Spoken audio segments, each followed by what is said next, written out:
Yeah, I think it showed how good of a defensive team we are. When it really mattered and we needed to kind of claw back into this game, I thought our defense took another level too. In the first half, we got some pretty good looks.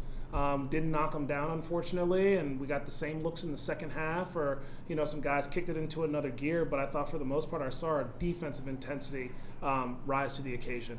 And even some guys that didn't maybe have it offensively, I thought they really contributed defensively, especially on the boards. Miles, I thought had a really phenomenal couple rebounds defensively to kind of finish out some possessions.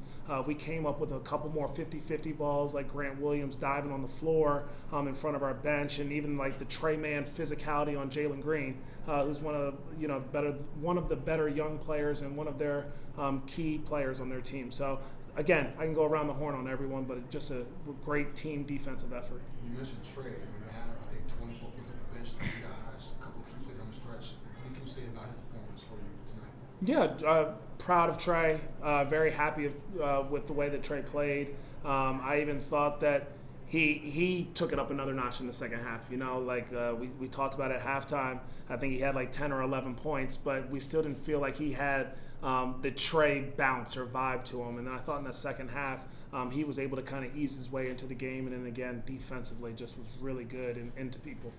You mentioned Melo being two-way. I mean, he had a block there early in the game, just different things. What about him? You mentioned being that two-way player that you're looking for out there. Yeah, it helps when your best players play defense. And so, around the league, some of the better teams in the league, their best guys, they can play defense. You don't have to call a timeout at the end of the game and have to sub them out and use your timeouts or anything like that. And so him taking ownership of that side of the ball, I think just helps our team, sets an example for everyone 1 through 15 or 18 with your two-way guys. And so I'm just very proud and excited for him to continue to grow.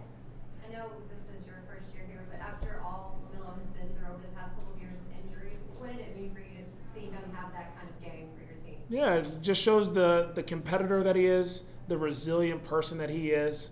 I think all the injuries that he's had to kind of go through, he has stayed consistent with his work ethic.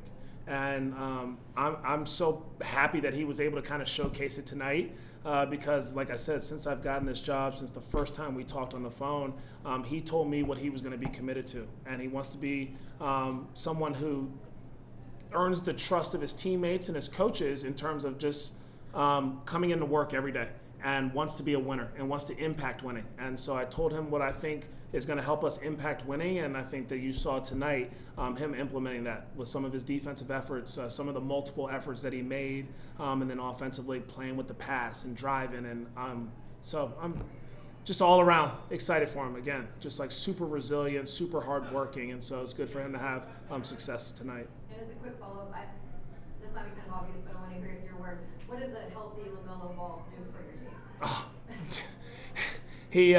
He's like the engine for us, and so like if we have a healthy LaMelo Ball, I think we're going to do a lot of really good things because I know that he's going to continue to grow, and he helps everyone around him continue to be better too, which is really exciting. So the individual and the collective group will grow.